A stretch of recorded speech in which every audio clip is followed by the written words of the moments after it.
Yo, it's Mpagama TV na katika anga za kimichezo leo tunaona Yanga na Azam wanaenda kupambana vikali katika uwanja wa mpira wa CCM Kirumba uliopo mkoani Mwanza. Ana mashabiki wa soka nchini leo wanatarajia kushuhudia pambano hilo kubwa na la kusisimua kati ya Yanga Sports Club pamoja na Azam FC itakalochezwa katika uwanja wa CCM Kirumba jijini Mwanza. Mchezo huo wa nusu fainali ya kombe la shirikisho la CRDB unatarajiwa kuvuta maelfu ya mashabiki kutoka maeneo mbalimbali nchini. Yanga wanaingia katika mchezo huo wakiwa na dhamira ya kutinga fainali na kuendelea kutetea kombe na ubora wa kwenye michuano hiyo ya ndani, huku Azam FC nao wakisaka ushindi muhimu ili kufuzu hatua ya mwisho ya mashindano hayo. Timu zote hizi mbili zinazo vikosi vinavyoenda kuonyesha ushindani mkubwa sana katika mechi hii ya leo.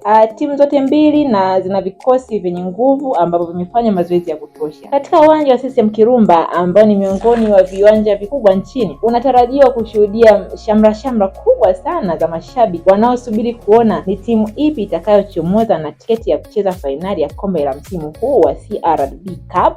Je, wataendelea kuwa na ubora wao au Azam FC wataandika historia mpya? Jibu linapatikana hapa ndani ya CCM Kirumba Mwanza leo katika mechi yenye mtandange mkali kati ya Azam FC na Yanga Sports Club. Endelea kufuatilia na kucomment na kulike na kusubscribe channel yangu ili kuendelea kupata updates nyingi sana za kimichezo hasa katika mechi hii ya leo.